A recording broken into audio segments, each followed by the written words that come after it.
Okay, TMX 155 from Kuya po Nueva Ecija mga bossing. Ayan, so ipapa-refresh daw ni Kabro itong kanyang makina. Pakinggan natin yung andar niya.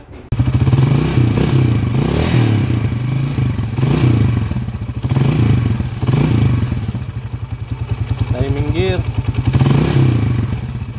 So narinig natin yung andar niya mga kabro. Hindi pa naman siya gaanong cancer. Hindi pa siya ganong kaingay. At ang isang maingay lang dito sa kanyang makina mga kabro, yung kanyang timing gear. Okay, so papalitan natin yung timing gear niyan mamaya. Tapos tignan pa natin yung mga iba pang mapapalitan sa kanyang makina. Dahil refresh to, kailangan palitan natin yung mga dapat palitan.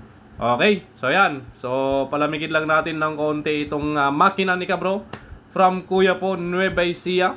Ayan, so papalitan na rin natin yan ng clutch damper tsaka lining mamaya. Dahil refresh 2010 model, ngayon pa lang may bababa itong kanyang makina. So sa takbo naman, maayos naman daw yung takbo niya mula primera hanggang kwarta. Wala naman daw maugong. So ibig sabihin, goods yung kanyang transmission. Ayan si Donya. Ayan pa yung isang Donya. Parating na yung isa pang Donya. Ayun o. Ate Melanie Lozada de Vera. Yun. Humupa na ang baha sa kanila. Ayun. Sa wakas.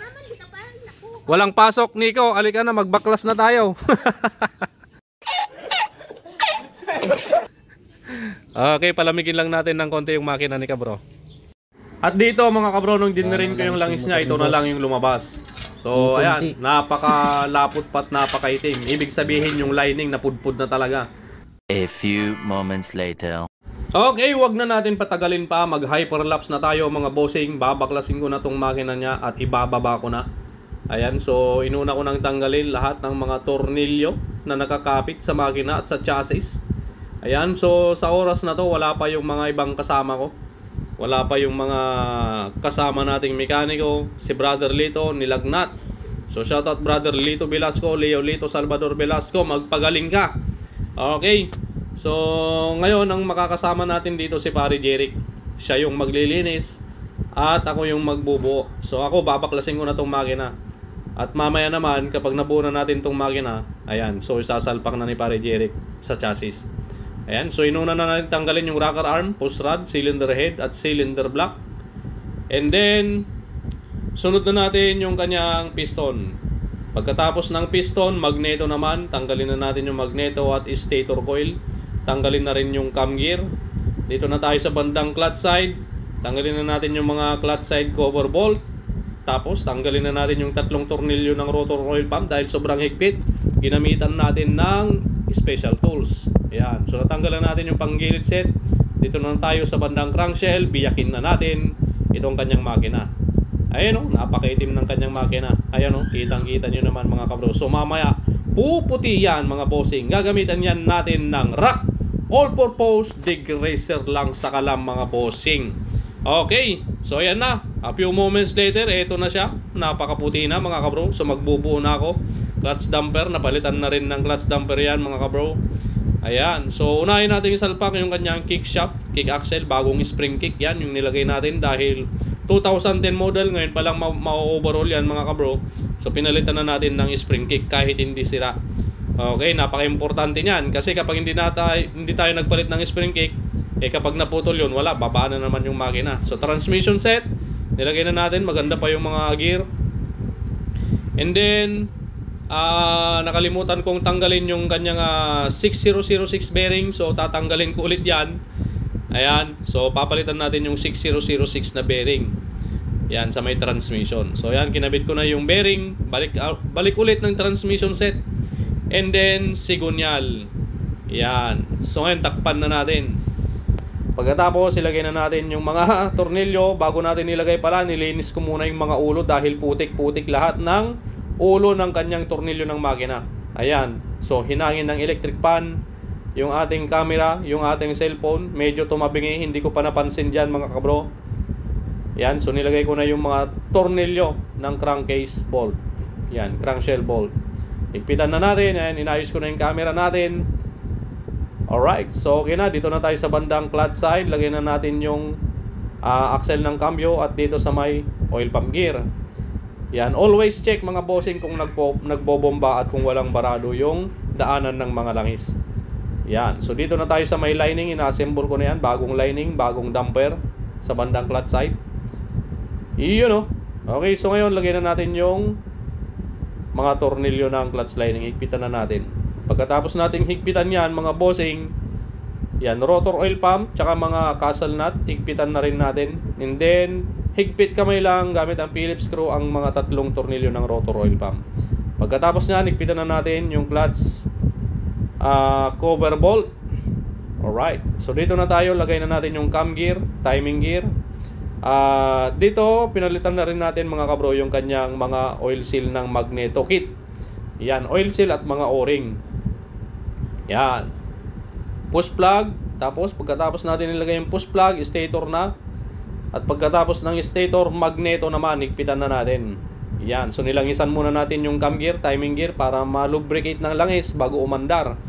And then, nilagay na natin yung piston ring. Tapos, yung kanyang cylinder block. At dito, tinakpan ko muna dahil kumain kami ng lunch. At ngayon, to be continued naman. Lagyan na natin yung cylinder block. Bagong rebore yan mga bossing. Rebore 25. Alright. So pagkatapos, lagyan na natin yung cylinder head. Ayan, may tumabing. Cylinder head gasket. Yan, metal gasket. Lagyan natin ng beta gray para siguradong hindi mag-leak. And then, sunod na natin yung cylinder head at mga tornilyo dito sa kanyang stud bolt. Iyon. So tinakpan ko ulit. At lagyan na natin yung pusarad at tracker arm. At syempre, ipapakita ko na lang sa inyo yan mamaya kapag tapos na at naikabit na sa kanyang chassis at pakinggan ng andar. A few inches later. Yun o, may humabol pa mga bossing o. Napakagwapo ng sidecar o. Kanino kaya to? Sana all. Nice. Yun! Motor pala ng Uncle Bert. Shoutout Uncle Bert from Victoria. Mga bossing, shoutout. Ayan o, girl. Okay oh, sana all. So nilalagyan natin ng ilaw, loob, tsaka dun sa likod. Wina-wirings natin mga bossing. Shout out kay Unico. Yo. Pandarin na natin yung motor ni kabro. Bro, pandaramon. From Kuya po. Ni, tinagmatan bro. Refresh yung makina ni kabro. Na rebore, palit signal bearing, timing gear, cam follower, push rod, damper, lining, spring kick. Tot kila bossing oh, from Bayambang. Bayambang na boss. Okay. Mababa yung idle pare. Ayan, overhaul natuluyan yung makina nila bossing oh. Overhaul, connecting rod. Bagong bago yung block niya mga kabro. Nagasgas ka agad dahil may tama yung connecting rod. Yon. Mababa pa, mababa pa.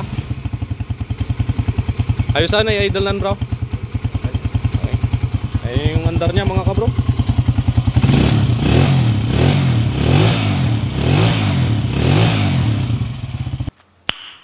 Nice. Ayos, bro, break in lang ha. Takbong 40, no? Takbong 40. Yan.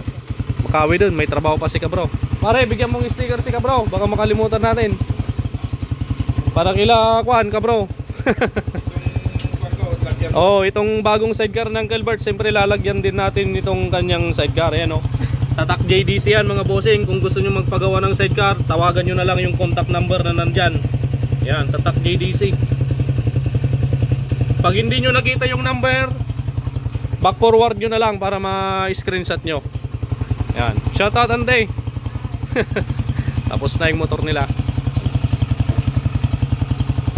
Oh, sticker muna, sticker. Lang bro. Manukait mo ka bro. Hata, duwa, sige.